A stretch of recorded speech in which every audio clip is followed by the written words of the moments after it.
ಸಂವಿಧಾನ ಶಿಲ್ಪಿ doctor B R. Ambedkar ಅವರ ಕುರಿತು ಅಮಿತ್ ಶಾ ಅವರು ಕೊಟ್ಟಂತಹ ಹೇಳಿಕೆ ವಿವಾದದ ಸ್ವರೂಪ ಪಡಿತಾ ಇದ್ದ ಹಾಗೆ ಸಾಲು ಸಾಲು ಪ್ರತಿಭಟನೆಗಳು ಆಗ್ತಾ ಇದೆ. ಇನ್ಫ್ಯಾಕ್ಟ್ ರಾಜ್ಯದಲ್ಲೂ ಕೂಡ ಪ್ರತಿಭಟನೆ ಕಿಚ್ಚು ಒಂದು ಜಿಲ್ಲೆಯಿಂದ ಇನ್ನೊಂದು ಜಿಲ್ಲೆಗೆ ಹಬ್ತಾ ಇದೆ. ಮೈಸೂರು ಬಂದ್ಗೆ ಅಂಬೇಡ್ಕರ್ ಅಭಿಮಾನಿಗಳ ಸಮಿತಿಯಿಂದ ಕರೆ ಕೊಡಲಾಗಿದೆ. ಇವತ್ತು ಬೆಳಗ್ಗೆಯಿಂದ ಸಂಜೆ 4 ಗಂಟೆ ತನಕ ಬಂದ್ಗೆ ಕರೆಯನ್ನ ಕೊಟ್ಟಿರುವ ಬಗ್ಗೆ ಮಾಹಿತಿ ಇದೆ. ಖಾಸಗಿ ಬಸ್ ಮಾಲೀಕರು, ರೈತ ಸಂಘಟನೆಗಳು, ಪ್ರಗತಿಪರ ಸಂಘಟನೆಗಳು, ಜಿಲ್ಲಾ ಕಾಂಗ್ರೆಸ್ನಿಂದ ಹೋರಾಟಕ್ಕೆ ಬೆಂಬಲ ಸಿಗ್ತಾ ಇದೆ. ಸಾಲು ಸಾಲು ಪ್ರತಿಭಟನೆಗಳಾಗ್ತಾ ಇದೆ. ಅಮಿತ್ ಶಾ ಅವರ ಪ್ರತಿಕೃತಿಯನ್ನ ದಹಿಸೋದ್ರ ಮುಖಾಂತರ ಕೂಡ ತಮ್ಮ ಆಕ್ರೋಶವನ್ನ ವ್ಯಕ್ತಪಡಿಸ್ತಾ ಇದ್ದಾರೆ.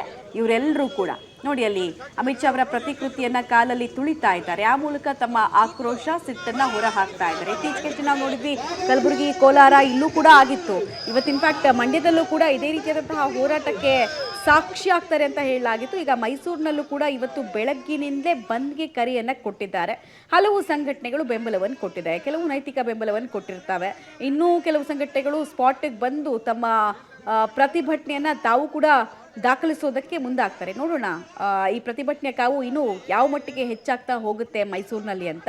ಒಟ್ಟಿನಲ್ಲಿ ಈಗ ಅಮಿತ್ ಶಾ ಅವರು ರಾಜೀನಾಮೆಯನ್ನ ಕೊಡಬೇಕು ಅನ್ನೋದನ್ನ ಆಗ್ರಹಿಸಿ ನಡೀತಾ ಇರುವಂತಹ ಪ್ರತಿಭಟನೆಗಳಿದು.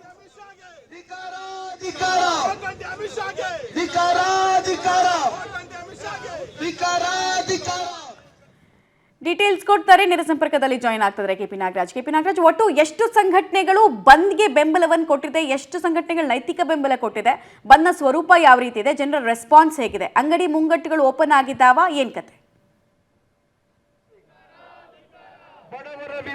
ಮೈಸೂರಿನಲ್ಲಿ ಇವತ್ತು ದಲಿತ ಪರ ಸಂಘಟನೆಗಳು ಜೊತೆಗೆ ರೈತ ಸಂಘಟನೆಗಳು ಸೇರಿ ಮೈಸೂರು ಬಂದ್ಗೆ ಕರೆಯನ್ನು ಕೊಟ್ಟಿರುವಂಥದ್ದು ಪರಿಣಾಮ ಸದ್ಯಕ್ಕೆ ಈ ಕ್ಷಣಕ್ಕೆ ಮೈಸೂರಿನ ಗ್ರಾಮಾಂತರ ಬಸ್ ನಿಲ್ದಾಣದಿಂದ ಬಸ್ ಸಂಚಾರದ ವ್ಯವಸ್ಥೆ ಅಸ್ತವ್ಯಸ್ತವಾಗಿದೆ. ಯಾಕಂದರೆ ಬಸ್ ಸಂಚಾರವನ್ನು ಪ್ರತಿಭಟನಾಕಾರರು ತಡೆದಿದ್ದಾರೆ. ಕೇವಲ ಈಗ ಸದ್ಯಕ್ಕೆ ಆಗ್ತಾ ಇರುವಂಥದ್ದು ಕೇವಲ ಮೈಸೂರಿನ ಗ್ರಾಮಾಂತರ ಬಸ್ ನಿಲ್ದಾಣದ ಬಳಿಯಲ್ಲಿ ಪ್ರತಿಭಟನೆ ಆಗ್ತಾ ಇದೆ. ದಲಿತ ಸಂಘಟನೆಗಳು ಮತ್ತು ಹಿಂದುಳಿದ ವರ್ಗಗಳ ಸಂಘಟನೆಗಳು ಜೊತೆಗೆ ರೈತ ಪರ ಸಂಘಟನೆಗಳು ಕೂಡ ಈ ಒಂದು ಪ್ರತಿಭಟನೆಗೆ ಬೆಂಬಲವನ್ನ ಕೊಟ್ಟಿದ್ದಾರೆ.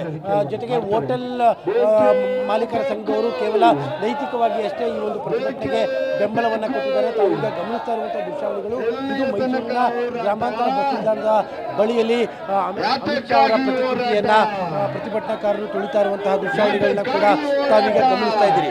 ಸದ್ಯಕ್ಕೆ ಏನು ಬಂದಿನ ಎಫೆಕ್ಟ್ ಬಹಳ ದೊಡ್ಡ ಮಟ್ಟದಲ್ಲಿ ಏನು ಶುರುವಾಗಿಲ್ಲ.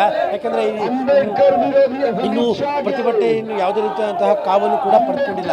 ಸದ್ಯಕ್ಕೆ ಈಗ ಮೈಸೂರಿನ ಗ್ರಾಮಾಂತರ ಬಸ್ ನಿಲ್ದಾಣದಿಂದ ಬೇರೆ ಬೇರೆ ಭಾಗಗಳಿಗೆ, ಎಸ್ಪೆಷಲಿ ಬೆಂಗಳೂರಿನ ಭಾಗಕ್ಕೆ ತೆರಳಬೇಕಾಗಿದ್ದಂತಹ ಬಸ್ ಸಂಚಾರ ಸದ್ಯಕ್ಕೆ ರೈಟ್. ಧನ್ಯವಾದ ಕೆಪಿ ನಾಗರಾಜ್ ತಮ್ಮೆಲ್ಲ ಮಾಹಿತಿಗಾಗಿ. ಸದ್ಯಕ್ಕೆ ನೀವು ವಿಜುವಲ್ಸ್ ಅನ್ನು ಗಮನಿಸ್ತಾ ಇದ್ದೀರಾ.